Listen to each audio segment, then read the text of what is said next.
Assalamualaikum warahmatullahi wabarakatuh.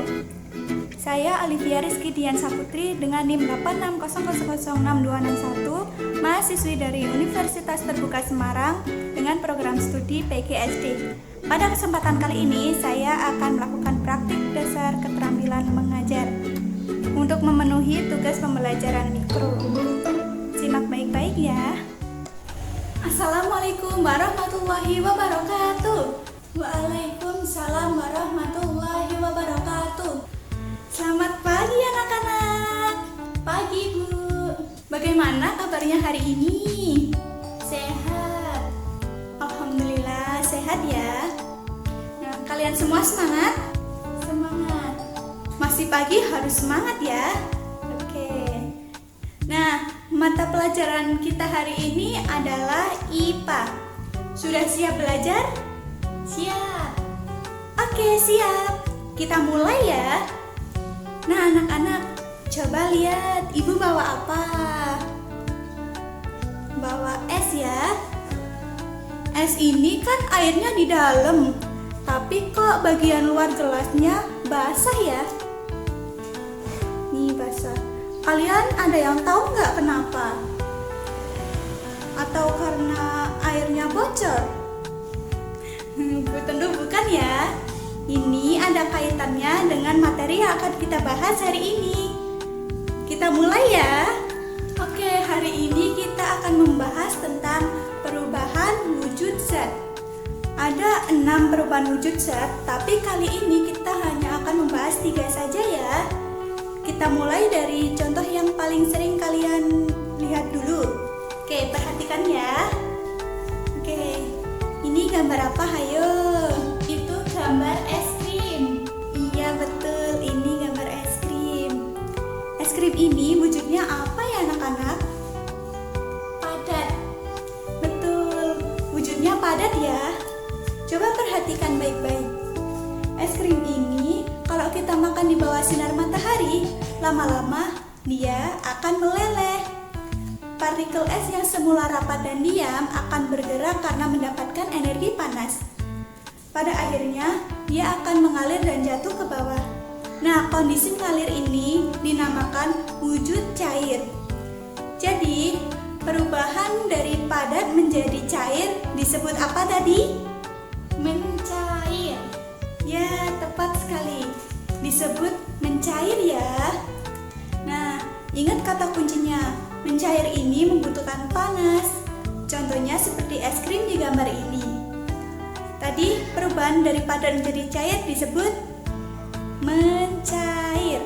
Ya. Kalau ini gambar apa? Ayo. Lihat, ada panci sama ada airnya juga. Gambar apa ya? Merebus air. Iya betul. Ini adalah gambar merebus air. Coba perhatikan yang warna putih-putih mirip asap ini. Nah, asap yang keluar ini wujudnya apa ya anak-anak? Masih cair atau sudah beda? Sudah beda Bu. Bu, itu uap ya Bu? Pinter. Ya, ini namanya uap ya anak-anak. Nah, air yang bersifat cair ini, jika kita panaskan secara terus-menerus, partikelnya akan bergerak semakin cepat, dan pada akhirnya akan terbang bebas ke udara. Nah, saat terbang itu, dia akan berubah menjadi gas. Nah, proses ini dinamakan dengan menguap ya anak-anak ya. Contohnya seperti merebus air tadi. Oke, Ibu kasih contoh lain ya. Misalnya kalian sedang melihat ibu kalian menjemur baju basah ya di luar ruangan. Nah, lama-kelamaan pakaian itu kan akan kering. Lalu airnya hilang kemana ya kira-kira? Ada yang tahu? Saya Bu, airnya akan menguap ke atas. Pinter, airnya akan menguap ya. Nah, peristiwa dari cair menjadi gas ini tadi disebut menguap. Syaratnya untuk bisa menguap ini, panasnya harus lebih panas dari proses yang mencair tadi ya. Nah, sekarang kebalikannya ya. Tadi kan gas itu terbang bebas di udara.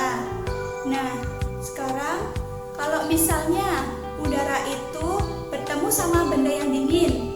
Menurut kamu jadi apa? Ada yang tahu nggak? Tidak tahu. Nah, kalau begitu coba perhatikan gambar ini. Uap air berbentuk gas. Jika bertemu dengan daun yang dingin, dia akan kehilangan panasnya. Partikel yang semula terbang, dia akan bergerak melambat, lalu berkumpul lagi menjadi bintik air. Nah, wujudnya kembali berubah menjadi cair. Nah, proses ini disebut dengan mengembun ya. Nah, kuncinya mengembun ini butuh dingin, kebalikan dari proses menguap tadi. Oke, sekarang tes soal cepat ya. Nah, Ibu akan sebutkan contohnya, kalian nanti sebutkan peristiwanya ya. Siap? Oke, siap. Yang pertama ada es krim meleleh, Mencair. pinter. Terus ada air mendidih sampai habis, Menguap. ya. Yang terakhir ada embun di daun, Mengembun. pinter. Berarti kalian semua sudah paham ya. Oke anak-anak, sekarang kita kembali ke pertanyaan di awal tadi ya. Kenapa bagian luar dari gelas ini basah? Ayo, siapa yang bisa jawab? Saya, Bu. Karena mengembun. Bagus, sekarang dari mana air tersebut berasal? Dari uap yang ada di sekitar gelas. Coba beri alasan kamu kenapa jawabannya seperti itu. Uap yang ada di sekitar gelas bertemu dengan gelas yang dingin, jadinya mengembun, Bu. Luar biasa, jawaban kamu tepat sekali. Berarti sudah benar-benar paham ya. Jadi, kesimpulan yang harus kalian ingat adalah perubahan wujud zat itu dapat terjadi karena adanya perpindahan panas. Jika ditambah panas, misalnya seperti mencair atau menguap. Nah, jika dikurangi panas atau didinginkan, contohnya seperti mengembun ya. Hari ini kita sudah belajar tentang 3 perubahan wujud zat, yaitu mencair, menguap, dan mengembun. Kurang 3 lagi nih, yaitu membeku, menyublim, dan mengkristal.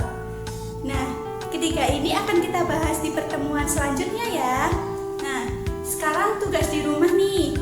Coba anak-anak temukan contoh peristiwa mencair, menguap, dan mengembun di rumah selain contoh yang Ibu berikan tadi ya. Nah, jangan lupa ditulis di buku catatan. Cukup sekian pembelajaran kali ini. Tetap semangat dan sampai jumpa di pertemuan berikutnya.